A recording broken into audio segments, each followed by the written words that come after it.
Hello and welcome back to Dukascopy TV. Up next in the studio, I'm joined by Mr. Kostis Tselenis of Quadia to talk about small and medium enterprise investing in growing economies. Kostis, thank you so much for coming in today. Great to be here again. Now, we've heard a lot in the past about microfinances. Is that related to SME lending? And also, what do we understand about the term missing middle? The missing middle lies usually in the range above microloans, which is where microfinance is usually positioning itself, and below bank loans. It's in the range of the 2 to 100,000 US dollars in terms of loan credit. This is a very large market, and it is very underserved today. Its importance, nevertheless, is enormous, as we know that small and medium enterprises are the backbone of its economy. There is a World Bank study that claims that small and medium enterprises contribute as much as 60% to GDP, 97% of all companies, and approximately 70% of employment. Therefore, its importance is very high. You mentioned that this segment has been underserved. Why is that? And also, subsequently, what is its potential for growth? Let's take an example maybe to highlight this. In Colombia, more than 50% of the companies complain about lack of financing. They usually don't have the capacity to apply for a loan. These procedures are very complicated, or they don't fulfill the requirements that the bank set. The banks use fixed assets to secure these kind of loans, and they cannot necessarily use collateral from such companies to cover their exposure. The banks also cannot access this segment. They cannot serve it, and they cannot maintain it, they cannot manage it. Usually there are very small loans, and this is the reason why. In Europe, it's a little bit different, the situation, as with the European Union schemes, the programs and the support programs that are out there, the banks are more willing to finance the small and medium enterprises world. But in growing economies, the market is completely underserved.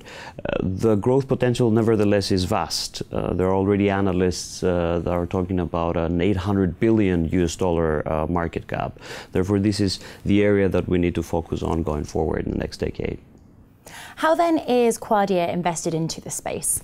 We have invested in Venture South International. It's a Swiss company with operations in Colombia and the Philippines that provides small loans to this segment. I have the pleasure of having with me here today the CEO of the company, Mr. Georgy, that is going to explain you a little bit more about the work on the field and give you some concrete examples to highlight that. George, welcome. Thank you for coming in with us today as well. Now, as you're an expert in this field, can you tell us what the typical businesses are within this missing middle? Sure. Thank you for having me in today. There really is no sort of typical business. We can finance any businesses as long as they're meeting our financial, our social, and our environmental guidelines. But having said that, we do tend to make many more loans to small manufacturing and to services. The businesses tend to have annual revenues of $500,000 US, up to $1 million, maybe a little bit higher, but generally in that sort of range. The business owners are typically middle class, sometimes college educated, at least high school educated. And then generally they're hiring people out of poverty, certainly for the manufacturing businesses, and for the service industries, generally they're hiring high school and college graduates. Now, our viewers may see this as a relatively risky business. Is that the case? And similarly, what are the average default rates for such loans in the countries in which you're operating? Risk is also an opportunity, but you do need to know the market you're working in. These businesses in general are quite solid. They have long track records. Many of our clients can have a 10, 15, 20-year history. So we're not financing startup businesses.